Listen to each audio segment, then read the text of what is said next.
Morning प्यारे student, आप सभी का स्वागत है आपके अपने यूट्यूब चैनल लेट्स डिस्कस में।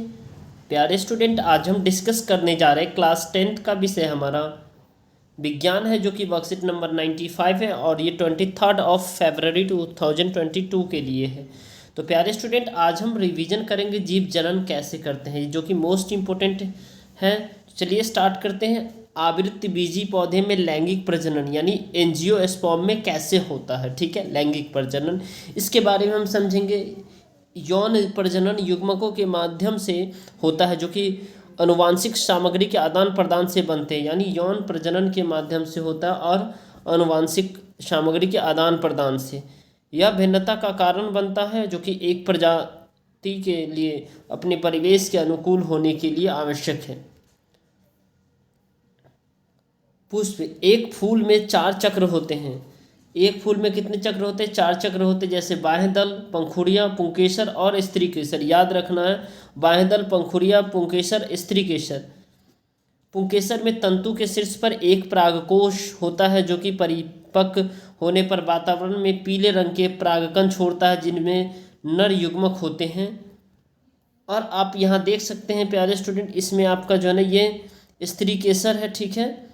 जैसे ये स्त्री केसर, ये बीच का जो पार्ट है ये सारे स्त्री केसर होता है, ठीक है। वर्तिकाग्र है, वर्तिका है और अंडाशय है। ये पुंकेसर है यानी स्टेमन है, मेल पार्ट है यानी परागकण होता है, तंतु होता है, दल होता है और बाह्य दल होता है, ठीक है, अंडकोश का होता है। तो ये पुष्प का अनुदैर्ध्य काट का चित्र है, ठीक है।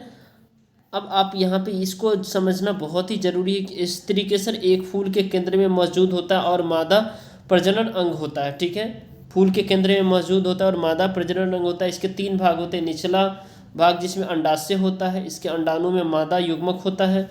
मध्य भाग वर्तिकाग्र, शीर्ष पर चिपचिपा वर्तिकाग्र होता है। परागकणों द्वारा निर्मित नर बीजकोश का डिप्लॉइड युग्मक का निर्माण करने के लिए बीजांड में मौजूद मादा युग्मक के साथ मिल जाता है, जो कि एक भ्रूण के रूप में विकसित होकर एक नया पौधा बनाता है। अब देखिए, ये देखिए यहाँ पे आपको जो है ना, देखिए ये स्त्री केसर का पार्ट है, ठीक है। ये क्या है? स्त्री केसर का पार्ट है, यानी वर्तिकाग्र है, अंडाशय है, बीजांड है और वर्तिका है, ठीक है। पुंकेसर परागकोण तंतु, ठीक है।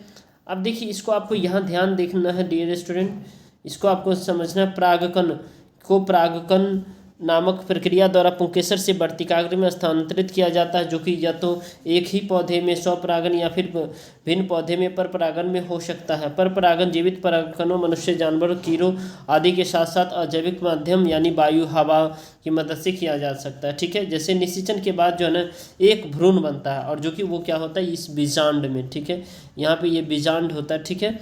इस बीजांड में एक बीज में परिवर्तित हो जाता है और अंडाशय तेजी से बढ़ता है और फल के रूप में पकता है और बीजों में बीज पत्र के रूप में संग्रहित भोजन होता है और बीज में भविष्य का पौधा या भ्रूण होता है, जो कि अंकुरन नामक प्रक्रिया द्वारा अनुकूलित परिस्थिति में अंकुर के रूप में विकसित हो जाता है।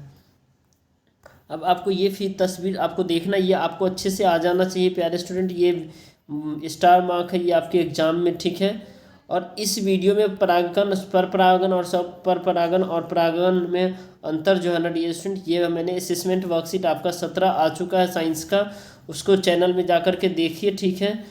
ताकि उसमें जो है ना सारे ये इंपॉर्टेंट क्वेश्चन आंसर करा दिए गए हैं, ठीक है, ताकि आपको बेनिफिट मिले। तो चलिए, अब इसमें बेहद ही आसान से प्रश्न पूछे गए, इस सभी प्रश्न का एक एक करके मैं आपको आंसर बताता हूँ। Let's see.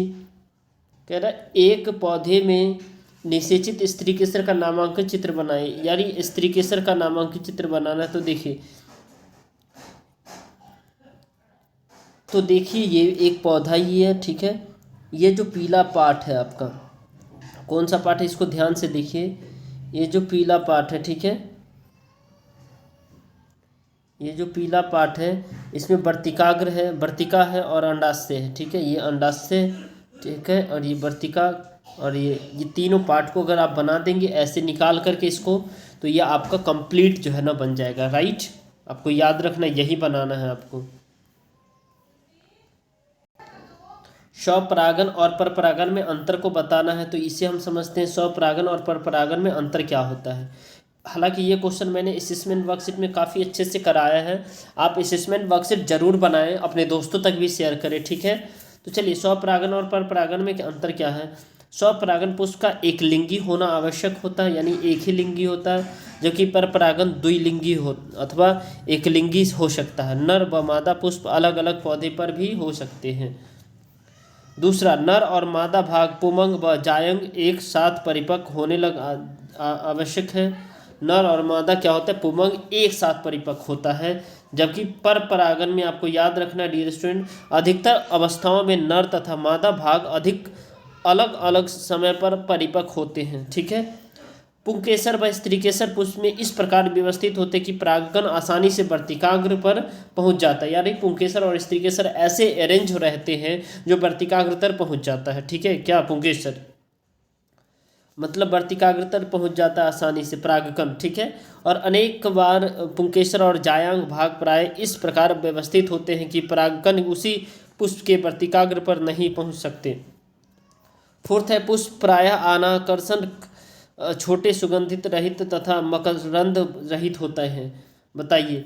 तो वायु परागनित पुष्पों को छोड़कर पुष्प प्रायः गंधयुक्त, आकर्षक, बड़े अथवा छोटे तो समूह में व्यवस्थित होते हैं।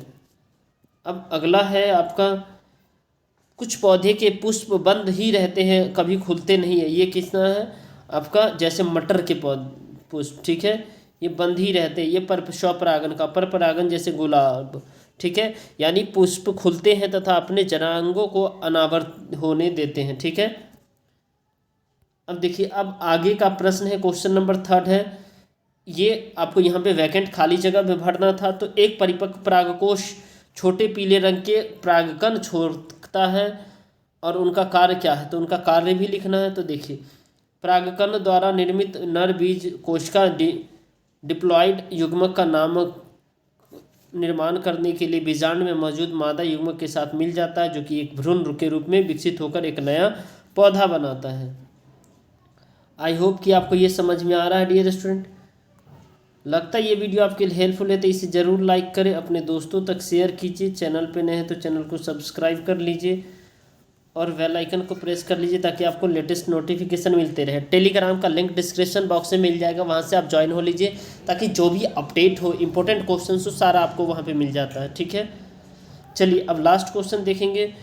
परागकण के अजैविक परगणक क्या है। परागकण के अजैविक परगणक क्या है, इसको आपको बताना है। तो परागकण के जीवित परागणकों यानी मनुष्य, जानवरों, कीड़ों आदि के साथ साथ अजैविक माध्यम यानी वायु, हवा, पानी की मदद से किया जा सकता है, ठीक है। आई होप कि आपको ये समझ में आ गया। तो चलिए फिर मिलते हैं अगले अपडेट के साथ डियर स्टूडेंट। तब तक के लिए bye bye, take care, have a nice day.